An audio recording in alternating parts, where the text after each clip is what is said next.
Hello everyone, welcome to study IQ. और आज इस वीडियो के अंदर हम डिस्कस करेंगे फोर्स एंड मोशन का पार्ट नंबर 3 जो फिजिक्स सेक्शन के अंदर है। 10,000 MC course by doctor Vipan Goyal, इस कोर्स के अंदर हमने डाला है। तो चलते हैं आगे। दो पेड कोर्सेज जो मेरे 10,000 एमसी के कोर्स ऐसी जीएस कोर्स आता है, आप परचेज कर सकते हैं स्टडी आईक्यू ऐप के ऊपर। Start with the first question. Which of the following liquid is most viscous. Viscous मतलब थिक, चिपचिपा, ठीक है। वो कौन सा होता है? That is oil, milk, water, petrol. Oil. Oil is a most viscous liquid, क्योंकि इसकी जो है इंटरमोलिकुलर फोर्सेज जो होती हैं बहुत ज़्यादा हाई होती हैं। इंटरमोलिकुलर फोर्सेज मतलब जो भी इनके मॉलिक्यूल्स होते हैं वो आपस में चिपके होते हैं, क्योंकि बहुत ज़्यादा फोर्सेज आपस में लिपटी होती हैं, जिसके कारण जो है ये स्मूथ हो जाता है और हाईली विस्कस होता है। आंसर इसमें क्या बनेगा आपका? 1 ऑप्शन बनेगा correct answer. 1 option is the right one. Friction can be reduced by which of the following. Friction, घर्षण, जो दो चीज़ें आपस में रगड़ खाती हैं, फ्रिक्शन होता है, तो इसको हम कैसे रिड्यूस कर सकते हैं? बहुत सारे रीज़न हैं। देखिए, अगर हम बात करें फ्रिक्शन का, वो किसी चीज़ को स्लाइड या रोलिंग होने से बचाता है, और इसको या तो हम किसी सरफेस को स्मूथ करके कर सकते हैं, लुब्रिकेशन वगैरह करके कर सकते हैं, या फिर आप ऑब्जेक्ट को स्ट्रीमलाइन कर दो कि हाँ आपको प्रॉपर तरीके से पोजीशन मेंटेन कर दो उसकी, या फिर आप जो भी उसकी फोर्सेस लग रही हैं उसके ऊपर उसको आप रिड्यूस कर दो, और आप जो है एरिया ऑफ कॉन्टैक्ट जो है आप अगर उसको डिक्रीज कर दो, एरिया ऑफ कॉन्टैक्ट अगर आप डिक्रीज कर दो तो वो इसमें आ जाएगा। सो यहाँ पे एग्जांपल क्या बनेगी? पॉलिशिंग द सरफेस, बिल्कुल सही है। लुब्रिकेशन की, बिल्कुल सही है। Decrease the area of contact आपका, ये भी बिल्कुल सही है। तो इसका मतलब all option are correct, D option बनेगा करेक्ट आंसर। सो ये सारे के सारे सर्फेसिस जो यूज करके आप फ्रिक्शन को कम कर सकते हैं। Rise of oil in a wick is due to. एक बत्ती में तेल का जो उदय होता है, एक बत्ती में जैसे आप चलाते हो, एक जो दिया चलाते हैं तो उसमें आप जो ऑयल है वो ऊपर चला जाता है। वो रीज़न क्या होता है? क्योंकि वो कैपिलरी एक्शन द्वारा जाता है। कैपिलरी एक्शन मतलब मिनिमम सरफेस एरिया को करके चलता है कैपिलरी एक्शन द्वारा, और कैपिलरी एक्शन का फिनोमिना मिनिमम सरफेस का phenomena, that is the surface tension, due to the surface tension. Answer इसमें सी ऑप्शन बनेगा। वैन ए बस स्टार्ट सडनली, एक बस स्टार्ट होगी सडनली और पैसेंजर जो है बस के अंदर जो है पीछे की तरफ जाता है, इसका एग्जाम्पल क्या है? ये किसका एग्जाम्पल है? ये इनर्शिया ऑफ रेस्ट का एग्जाम्पल है, क्योंकि बस जो है वो रेस्ट पोजीशन के ऊपर थी और सडनली वो चली, तो जिसके कारण जो है वो पर्सन पीछे की तरफ आया, क्योंकि जो lower part of the body है वो मोशन में आ जाती है, जिसके कारण जो है वो मोशन में आई और एट द एंड पर्सन हिला। आंसर इसमें ए ऑप्शन बनेगा। ये है जी आपका इनर्शिया ऑफ रेस्ट। अगेन कोई चीज़ रेस्ट पे है तो रेस्ट पे है, मोशन में तो मोशन में है। Two rods, one of copper and other of steel, experience the same upthrust when placed in water, thus they have. देखिए एक चीज़ सीधी सीधी बात करिए। देखिए क्या कहता है कि एक कॉपर है एक स्टील है। अगर हम बात करते हैं सेम अपथ्रस्ट मतलब अपवर्ड मूवमेंट फोर्स जो है आपकी बराबर लग रही है दोनों के ऊपर, तो इसका मतलब क्या है कि उन्होंने इक्वल वॉल्यूम ऑफ वाटर जो है डिस्प्लेस किया है। तो आंसर इसमें क्या बनेगा? उनका वॉल्यूम जो है इक्वल है। एक्चुअली क्या होता है कि जब भी हम किसी बॉडी को पानी में रखते हैं, वाटर में रखते हैं, तो उसके ऊपर फोर्सेज जो लगती हैं वो लिखती हैं अपथ्रस्ट फोर्स लगती है, ठीक है। बायॉन्ट फोर्स लगती है, बायॉन्ट फोर्स लगती है, जो डिपेंड किस चीज़ के ऊपर कर रही होती है? जो आपका वॉल्यूम ऑफ द बॉडी के ऊपर, जो आपका सबमर्ज हो जाता है या डिस्प्लेस हो जाता है, डेंसिटी ऑफ द लिक्विड के ऊपर, और जो आपका acceleration due to gravity in line. अगर हम in line acceleration due to gravity उसके ऊपर भी आपका देखने को मिलता है। तो आंसर इसमें 1 ऑप्शन बनेगा करेक्ट आंसर। इक्वल वॉल्यूम जो है आपका डिस्प्लेस होता है, और इक्वल वॉल्यूम जो है जिसके कारण जो है ये एक्सपीरियंस करता है अपथ्रस्ट और आपका बाइंड। सीधी सी बात है, 2-3 चीज़ें। Volume of the body submerged, जो वॉल्यूम पानी का डाला है। दूसरा density of the liquid, not the material, liquid की डेंसिटी, क्लियर। और थर्ड जो होता है आपका acceleration due to gravity. Answer इसमें ए ऑप्शन बनेगा।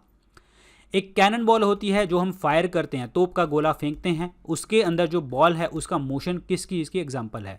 वो आपका प्रोजेक्टाइल मोशन है। आपने देखा होगा एक तोप जो भी होती है वो इस तरीके से जाती है प्रोजेक्टाइल मोशन के अंदर, क्योंकि वो मैक्सिमम एरिया आपका कवर करेगी, और जो भी मोशन होगा उसमें मतलब मैक्सिमम एरिया जो है आपका कवर करके जाएगी। और अगर आपको एग्जैक्ट पोजीशन के ऊपर फेंकना हो, तो ज़्यादा से ज़्यादा दूर तक फेंकना हो, तो आप कितना एंगल देते हैं? 45 डिग्री का एंगल देते हैं प्रोजेक्टाइल मोशन। आंसर इसमें बी ऑप्शन बनेगा। बॉल पेन का फंक्शन जो है वो किस प्रिंसिपल के ऊपर काम करता है, वो सरफेस टेंशन के ऊपर काम करता है। ऑलरेडी हम डिस्कस कर चुके हैं, क्योंकि कैपिलरी एक्शन वाला फिनोमिना होता है कि मिनिमम सरफेस एरिया की तरफ जो है पानी को लेके जाना, वो ग्रेविटेशन सरफेस टेंशन के कारण जो है वो लिखा जाता है बॉल पेन का function. Clear, this is very very important, surface tension. If a body moves with a uniform speed in a circular motion then, अगर वो कोई बॉडी है मूव कर रही है स्पीड में सर्कुलर मोशन में, तो इसका मतलब क्या है, उसकी वेलोसिटी जो है आपकी चेंज हो रही है। आंसर इसमें क्या बनेगा, सी ऑप्शन बनेगा। जैसी डायरेक्शन चेंज होगी हर एक पॉइंट के ऊपर उसकी वेलोसिटी भी आपकी चेंज हो जाएगी। आंसर इसमें C is the correct answer. Circular motion में कांस्टेंट स्पीड v है, सेंटीपिटल एक्सेलरेशन जो है आपकी डिराइव होती है और रेडियन मेजर वगैरह इस चीज़ों से ले लिया जाता है। वैसे आपको इतना पता नहीं होना चाहिए, वैसे तो पेपर में नहीं आता। हाँ, ये फॉर्मूला आपको जरूर आता है, centripetal force is equal to delta V upon delta T, that is जो आपका वेलोसिटी चेंज और टाइम चेंज, दैट इज, और आप इसको कह सकते हो वी स्क्वायर अपॉन आर, ये भी आप लिख सकते हैं सेंटीपिटल एक्सेलरेशन को। This is very important. If A cream is remove from A milk its density, अगर क्रीम को मिल्क से रिमूव कर दिया जाता है तो उसकी डेंसिटी क्या हो जाती है, डेंसिटी जो है आपकी बढ़ जाती है। डेंसिटी क्या हो जाती है, इंक्रीज हो जाती है। आंसर इसमें ए ऑप्शन बनेगा। और क्रीम निकालना जो प्रिंसिपल होता है वो कौन सा होता है, सेंट्रीफ्यूगल प्रिंसिपल के ऊपर काम करती है, सेंट्रीफ्यूगल प्रिंसिपल के ऊपर। आंसर इसमें ए ऑप्शन बनेगा। एक मास, जो ऑब्जेक्ट का मास होता है वो क्या होता है, ये चेंज करता है प्लेस टू प्लेस, गलत, ये सेम होता है सभी जगह के ऊपर सेम हो, चाहे धरती है, मून है, कहीं पे भी है, सारा का सारा मास आपका बिल्कुल सेम होता है। वेट चेंज होता है क्योंकि ग्रेविटी चेंज होती है, तो वेट चेंज होगा ही होगा, क्योंकि वेट किसके बराबर होता है, m/g, लेकिन मास कांस्टेंट है तो मास सबको सेम रहेगा, ग्रेविटी चेंज होती है। आंसर इसमें बी ऑप्शन बनेगा, करेक्ट आंसर बनेगा। So what is mass, the force of gravity depends partially on the mass of an object. Mass of the object is a measure of amount of matter in the object. Clear, जो आपका सब पे same रहेगा। When a piece of stone is immersed in a water, it displaces the water of equal, वो किसके बराबर जो है अपना जो है वॉल्यूम वाटर का डिस्प्लेस करेगा, वो इक्वल वेट के बराबर जो है अपना वेट जो वाटर है वो डिस्प्लेस कर देगा। आर्किमिडीज प्रिंसिपल के ऊपर कॉन्सेप्ट आता है, इक्वल वॉल्यूम इक्वल वेट के जितना वेट है उतना ही वाटर डिस्प्लेस करेगा। आंसर इसमें सी ऑप्शन बनेगा। A large force on A rotating body results in larger, क्या होगा, देखिए अगर एक फोर्स लग रही है रोटेटिंग बॉडी के ऊपर तो उससे क्या होगा, टॉर्क भी उतना ही ज़्यादा होगा। टॉर्क क्या होता है कि force is directly proportional to torque, ये आपको देखने को मिलता है। और टॉर्क क्या होता है, ये मेजर होता है आपका एक फोर्स का जिसके अकॉर्डिंग जो है एक ऑब्जेक्ट मूव करता है, रोटेशनल मूव करता है। आंसर इसमें B is the correct answer, B is the correct answer. Clear. और सिमिलरली जो टॉर्क होता है वो आपका एंगुलर एक्सेलरेशन के कारण देखने को मिलता है। Answer is B option is the correct answer. Metal की प्योरिटी को अगर आपने मापना है तो किसकी मदद से आप माप सकते हैं, वो आप आर्किमिडीज प्रिंसिपल की तरह से माप सकते हैं, क्योंकि आर्किमिडीज ने इस चीज़ को यूज़ किया था जिसके अंदर वो अपनी डेंसिटी और बायंसी, जो आपकी मेटल्स की बायंसी है और डेंसिटी है उसको चेक करता है। और आर्किमिडीज प्रिंसिपल के अकॉर्डिंग अगर कोई बॉडी जो है वो आपके पानी के ऊपर चल रही है तो वो अपने वेट के बराबर जो है डिस्प्लेस करेगी, वेट को डिस्प्लेस करेगी। इसी तरीके से एक्सपेरिमेंट किया था आर्किमिडीज ने, वो उसने क्या किया था, गोल्ड का जो क्राउन है वो क्या कर दिया था, उसको पानी के ऊपर डाल दिया था, उसने जितना वेट था उतना उसने क्या कर दिया, डिस्प्लेस कर दिया। लेकिन फिर उसके बाद जो है उसने एक जिसे हम कहते हैं नकली जो है जिसके अंदर मिक्सचर किया हुआ था वो क्राउन डाला तो वो आपका डूब गया। इसका मतलब क्या हो गया कि वो जो प्योरिटी होगी, वो प्योर चीज़ जो होगी वो तैरेगी। तो आंसर इसमें क्या बनेगा, आपका सी ऑप्शन बनेगा correct answer. Archimedes principle is the right one, very very important. The buoyant force is equal to the weight of the displaced water. On a clean glass plate, a drop of water spread to form a thin layer, whereas a drop of mercury remains almost spherical because, देखिए mercury ने अगर वो spherical लेके चल रही है तो अपने आप को वो मिनिमम सरफेस एरिया में लेके चल रही है, आपका सरफेस टेंशन के कारण आपको जो है चल रही है। और सरफेस टेंशन का मतलब क्या होता है कि आपकी कोहेसिव पावर जो है ज़्यादा होती है, जो इंटरमोलिकुलर फोर्सेज जो हैं हाई होती हैं, जिसके कारण वो spherical शेप में आ रहा है। The reason is the cohesion of the mercury is greater than the adhesion with the glass. Answer इसमें क्या बनेगा, सी ऑप्शन बनेगा। Cohesion of mercury is greater than the adhesion with the glass. Answer is C option is the correct answer, C option. Object in the static equilibrium when it is, अगर कोई object है, अगर वो object है वो static equilibrium में है तो इसका मतलब क्या है, वो आपका रेस्ट पोजीशन के ऊपर है जिसके ऊपर जीरो वेलोसिटी लग रही है। आंसर इसमें ए ऑप्शन बनेगा। और ये हो गया जी आपका क्लियर। एक्सेलरेशन क्या होता है, what is acceleration? Acceleration is velocity upon time, velocity upon time, clear. और एक्सेलरेशन क्या होती है, force is equal to m into a भी होता है और एक्सेलरेशन f अपॉन m भी आ जाएगा, क्लियर।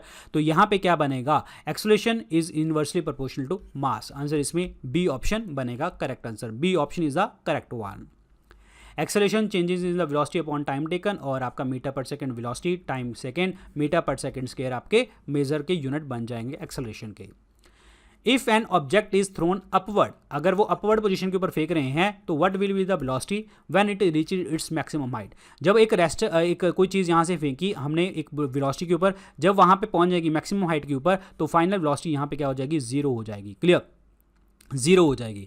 लेकिन ये जीरो तब नहीं होगी जब यहाँ से ऊपर की तरफ जा रही है, क्योंकि एक वेलोसिटी की तरफ जा रहा है। अगर मैक्सिमम पोजीशन पहुंच गए तो ऑब्वियसली बात है ये चीज़ रुक गई, तो इसका मतलब वो जीरो हो जाएगी। आंसर इसमें ए ऑप्शन बनेगा, स्टैटिक पोजीशन के ऊपर आ जाएगी। और जब यहाँ से नीचे गिरेगी तो भी वेलोसिटी हो जाएगी, लेकिन ऊपर बिल्कुल हाईएस्ट मैक्सिमम हाइट के ऊपर क्या हो जाएगी, बिल्कुल जीरो हो जाएगी। आंसर इसमें ए ऑप्शन बनेगा।